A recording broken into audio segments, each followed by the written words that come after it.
Bonjour Vicente, on a vu Grégoire Margoton qui a fêté le titre de Liverpool en jouant de la clarinette. On a l'impression qu'il répétait depuis 30 ans. Quelle est votre impression première?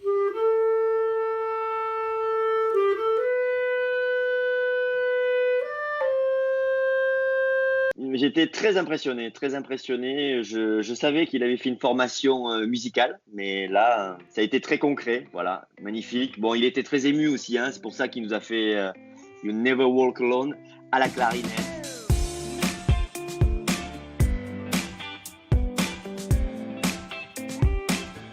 30 ans, ça se fête, c'est normal et magnifique. Pour parler plus sérieusement, magnifique ce titre de Liverpool avec Klopp à la tête de cette équipe. Travail remarquable, même si cette année en Ligue des Champions, ils se sont fait éliminer. Mais c'est une magnifique équipe qui pratique un football très spectaculaire, un football direct, un football pas calculateur, un football que j'aime beaucoup.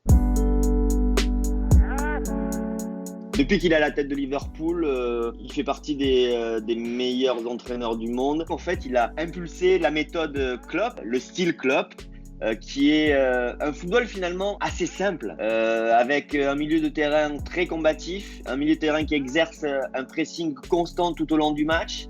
C'est une équipe qui a de grosses qualités athlétiques et c'est vrai qu'il impose un rythme à l'adversaire très impressionnant. Et puis après un trio d'attaque qui a été très souvent Mané, Salah et Firmino, qui ont des super affinités ensemble, qui ont beaucoup de complicité ensemble. Je pense qu'il a été intelligent aussi dans la construction de son équipe parce qu'à un moment donné, il manquait dans cette équipe de Liverpool deux postes clés, deux joueurs à des postes clés. C'était le gardien de but et ils l'ont eu avec en faisant signer Becker et puis ensuite en défense centrale en faisant venir Van Dijk. Ça a changé complètement le visage de cette équipe de Liverpool et c'est devenu une équipe redoutable en défense, au milieu et en attaque.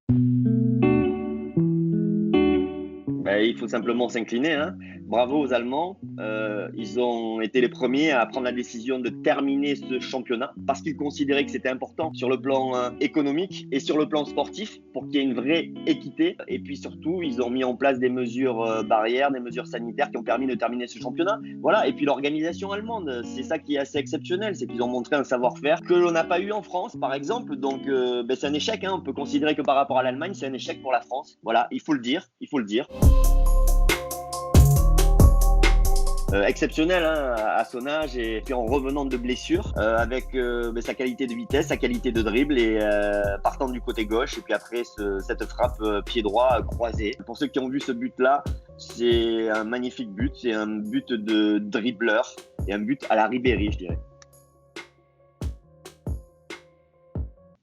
Je pense que ce sont des rumeurs et qu'à Marseille, il y a beaucoup de rumeurs.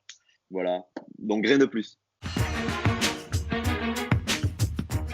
Il y a un agacement, ouais, une colère même, hein. Il y a une colère de la part des supporters qui est tout à fait légitime sur la façon dont ce club est géré, sur le manque de visibilité du projet. D'ailleurs, malgré les demandes des supporters ou les demandes des observateurs du club, on n'a pas vu un représentant de King Street s'exprimer sur le projet, sur la volonté de King Street au Girondins de Bordeaux. Et ça, c'est quand même quelque chose d'inadmissible, c'est quand même quelque chose d'incroyable de rester dans le flou comme ça. Donc, ce rassemblement, cette manifestation, elle avait pour but de montrer qu'au Girondins de Bordeaux, il y a des passionnés, il y a des supporters qui aiment ce club plus que tout et qui n'ont pas envie de le voir partir à la dérive. Et je dois les féliciter, vraiment les féliciter parce que cette manifestation, elle s'est passée dans de très bonnes conditions. Elle a été parfaitement encadrée. Les gens ont exprimé leur colère, leur énervement, mais il n'y a pas eu de problème, il n'y a pas eu de débordement. Il faut le souligner dans une période où, quand il y a des manifestations, ça se passe souvent très très mal. Donc il faut féliciter les supporters, ils se sont montrés responsables et je trouve que depuis le début, ils se montrent responsables. Mais ils sont attachés à ce club. Ils ont envie que ce club garde son identité. Et c'est un petit peu ce qui nous inquiète, puisque moi aussi, ça m'inquiète. J'ai joué au Girondins de Bordeaux. Parce que j'aimerais vraiment savoir quel est le visage de King Street. On ne sait pas. On ne sait pas puisque la seule personne qui représente aujourd'hui King Street, c'est un président délégué. Il s'appelle Longue Épée. Mais on n'a aucun visage, on n'a personne qui peut réellement représenter et puis qui nous dise, moi ce que j'aimerais c'est que cette personne nous dise, voilà, on a décidé d'investir dans le club pour 5 ans, pour 10 ans, on a vraiment de l'ambition, on a vraiment telle ambition sportive, on avait vraiment tel projet et ça je ne l'entends pas. Et donc c'est dramatique parce que Ça fait des mois et des mois que les supporters s'en plaignent. Ça fait des mois et des mois que les supporters le disent et il n'y a strictement rien qui bouge. Voilà, cette manifestation, elle vient compléter, on va dire, un ensemble de messages qui ont été passés mois après mois pour qu'on en sache un petit peu plus sur la clarté du projet King Street. Merci Vicente, c'était le dernier œil de Lisa de la saison. Comment bien profiter des vacances? Un petit conseil? Alors, un petit conseil, un petit peu de sport le matin, un petit poisson ou une petite grillade à midi. Bon, un petit verre de rosé, c'est vous qui voyez, mais je ne veux pas vous entraîner dans la débauche. Mais non, voilà, un bon petit repas. Et puis l'après-midi, on profite de la mer ou je sais pas, peu importe. On profite de la nature. Si on est en mer, on profite de la mer. Si on est en montagne, on profite de la montagne. Voilà. Eh ben, bonnes vacances et on se retrouve fin août pour la reprise de Téléfoot. Ça marche avec plaisir. Salut.